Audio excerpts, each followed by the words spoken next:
আজকে তুমি এত সকাল করে উঠলে কেন?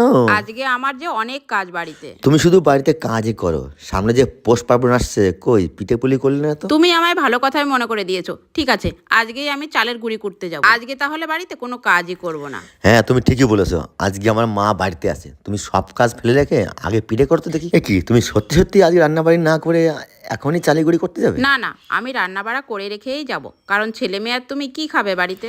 এবার তুমি বলো, কালকে কেন ব্যাগ ভর্তি সবজি নিয়ে আসলে বাড়িতে? আমি তো তোমাকে এত কিছু আনতে বলিনি।